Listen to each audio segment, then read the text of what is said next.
है इसमें पहला पद और सार्व अंतर डी का मान निकालना है। ठीक है, पहला पद तो क्वेश्चन पहला नंबर दिया है 3, 1, -1 -3। ठीक है, तो इसमें ये पहला पद क्या है 3 है, तो पहला पद ए का मान क्या हो जाएगा जी 3। ई का मान हो गया, आया समझ में।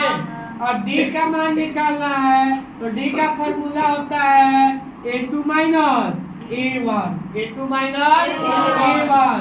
तो A2 का मान क्या दिया है जी 1 और A1 का मान क्या है 3। तो A1 में से 3 जाएगा तो 1 में से 3 जाएगा नहीं जाएगा, बाकी 3 में से 1 को घटा सकते हैं ना जी। तो 3 में से 1 जाएगा तो कितना बचेगा 2, और इसके आगे ज्यादा क्या है माइनस है, तो आंसर क्या जाएगा -2। ये हो गया हमारा डी का मान। ठीक है, इसका दूसरा नंबर देखते हैं। दूसरा नंबर क्वेश्चन का हो रहा है -5 -1 3 7 ... ठीक है, ए का मान क्या हो जाएगा जी -5। ए का मान क्या होगा -5। पहला पद क्या है -5 है, ए का मान क्या हो गया -5। और A2 का मान डी का मान क्या हो जाएगा जी A1 A2 -A1। A2 का मान क्या है -1 और -5। कोई दिक्कत नहीं है। -1 प्लस तो +5 क्या हो जाएगा 4 हो जाएगा।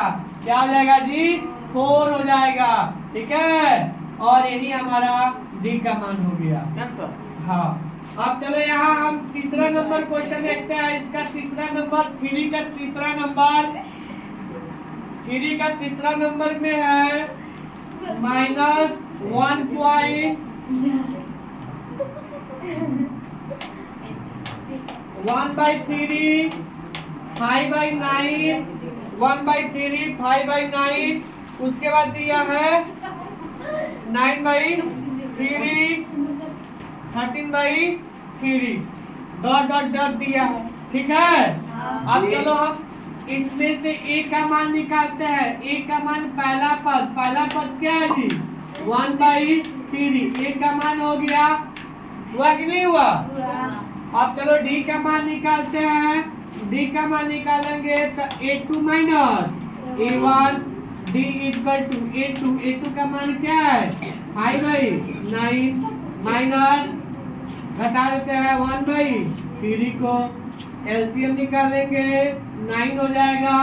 9 1 5 मतलब है 3 जा 9 3 मतलब है, और 3 में 1 से गुना करेंगे 3 5 में से 3 जाएगा 2/9। तो डी का मान क्या गया 2/9। ये डी का मान हो गया, यहाँ ए का मान हो गया। चौथा नंबर क्वेश्चन देख लो। तीसरा का ही चौथा नंबर क्वेश्चन है 0.6, 1.7, 2.8, 3.9 है समझ में। चलो यहाँ देखते हैं। ए का मान क्या जाएगा जी 0.6 और डी का मान क्या निकलेगा A2 -A1 है समझ में। A2 -A1। ठीक है, डी का मान निकालेंगे। A2 का मान क्या है जी 1.7 A1 का मान क्या है 0.6। डी का मान निकालते हैं तो 1.1 यही हमारा क्या हो जाएगा जी डी का मान हो जाएगा। यही हमारा क्या हो जाएगा जी आंसर हो जाएगा।